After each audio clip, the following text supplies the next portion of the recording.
Halo, assalamualaikum teman-teman yang menunggu kelanjutan konten monolog saya yang kemarin ya tentang ekspektasi atau tentang salah satu penyebab kenapa dalam rumah tangga itu kita kok eh, ya ini quote and quote ya, selain pada umumnya setiap rumah tangga itu kan ada permasalahan.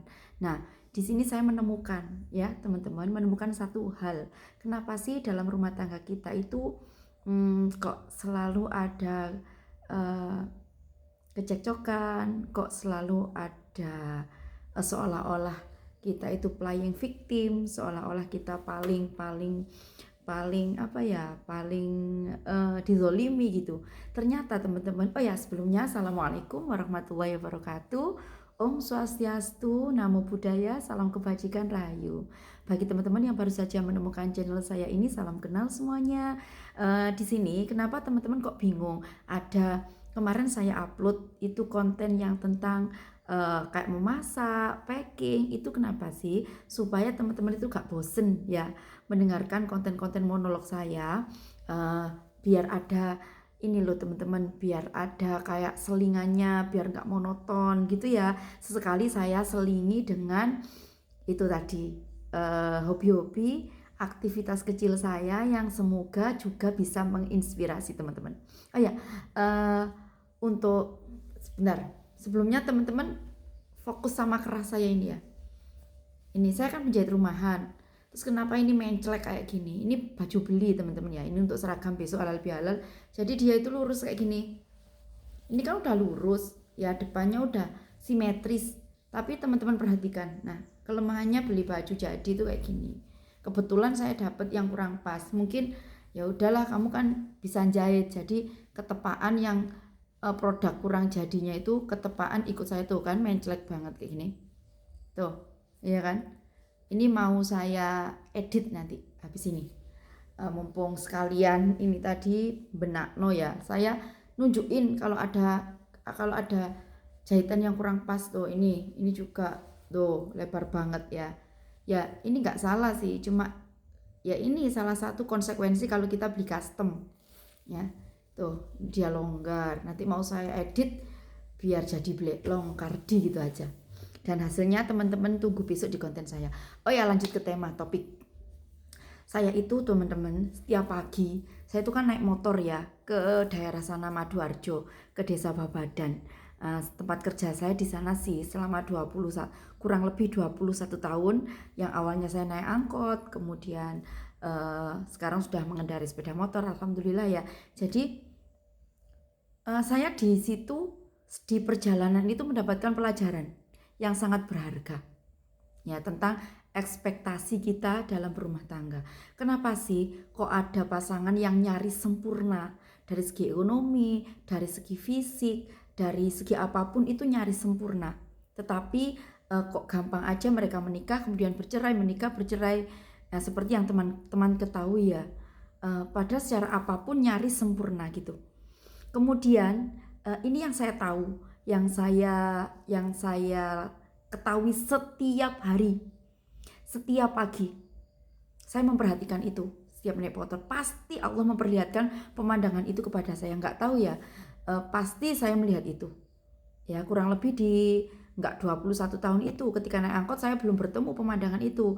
Nah kurang lebih selama 10 tahun terakhir saya melihat hal ini biasa aja. Tapi semakin kesini, semakin saya belajar kesadaran, saya belajar tentang apa ya, spiritualitas, tentang hening, tentang apapun. Saya mengambil kesimpulan dari yang Allah tunjukkan ya. Bentar teman-teman, saya tak pernah nanti ceblok. Begini. Nah, dari situ Allah kayak kasih insight gitu loh ya. Saya itu paham, ya Allah, pemandangan itu gini. Ada seorang laki-laki dan seorang perempuan yang nggak muda banget, juga nggak tua banget, paruh baya gitu loh teman-teman. Setiap pemandangan yang saya lewati itu kok beliau berdua ini harmonis sekali. Pangapunten sebelumnya. Saya juga tahu kondisi rumahnya.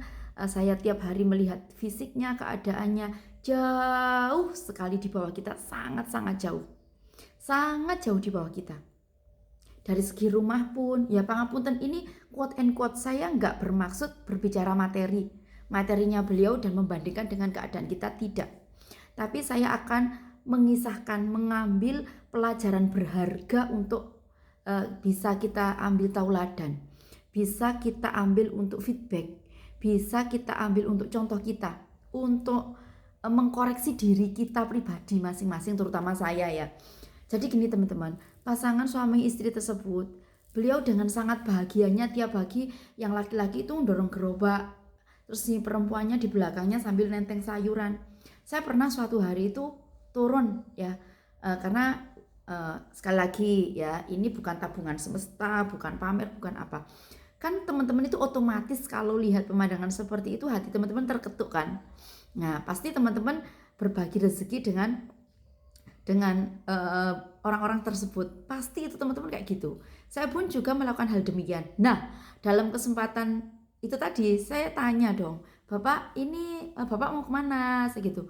Oh ini saya jualan arang bu gitu. Saya penasaran kan tiap pagi kok pemandangannya begitu.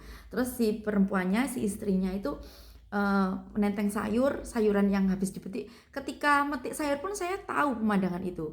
Jadi sayur itu dipetik, ditaruh kresek, kemudian dijual di selama perjalanan atau menuju ke desa Ngajum. Tiap hari saya melihat pemandangan itu ya. Mereka harmonis sekali, mereka rukun, kelihatan bahagia gitu, meski keadaannya menurut mereka itu hal yang sudah cukup yang mereka syukuri. Meskipun makanya disinilah letak kenapa sebuah nikmat, sebuah keadaan ekonomi akan mempengaruhi letak tas syukur kita. Nah beliau berdua itu ya dalam keadaan yang seperti itu, dalam kondisi fisik, keadaan ekonomi, rumah dan lain sebagainya itu saya kira jauh di bawah teman-teman. Tapi beliau berdua sangat bahagia, menikmati hidup yang sedemikian, sangat penuh syukur. Terlihat kan dari raut mukanya yang setiap hari saya lalui itu. Nah gitu teman-teman, intinya kesimpulannya, kenapa kita dalam keadaan berlebih dari beliau berdua ya, yang salah satunya saya menemui kejadian setiap pagi itu. Intinya ekspektasi kita itu ketinggian. Kalau orang Jawa bilang, nenek moyang kita bilang itu kegeden angen-angen. Artinya apa? Sebanyak apapun harta yang kita miliki, sesempurna apapun pasangan kita, kalau kita masih menaruh ekspektasi di atasnya, pasti hal itu akan memicu keributan yang berawal dari tidak adanya rasa syukur. Itu yang saya rasakan, itu yang saya pelajari dalam kehidupan saya pribadi, dan mentransformasi, mencontoh sama 2 orang yang saya temui. Bahkan sampai detik ini kalau teman-teman mau pengen tahu contohnya, pengen lihat beliaunya, ayo saya ajak. Bentar, ada pengamen ya, bentar ya. Ya, gitu sih teman-teman, menurut saya, menurut sepengalaman saya selama perjalanan rumah tangga yang saya alami. Kemudian sama Allah dikasih contoh dalam pemandangan sepengetahuan saya setiap hari, dari perjalanan rumah saya ke tempat kerja yang saya tempuh kurang lebih 18 km. Ini di desa Ngajum, kemudian kecamatan Ngajum, ini desanya Palaan. Saya menuju ke desa Babadan, ke Maduarjo ya. Di map teman-teman lihat itu jaraknya berapa.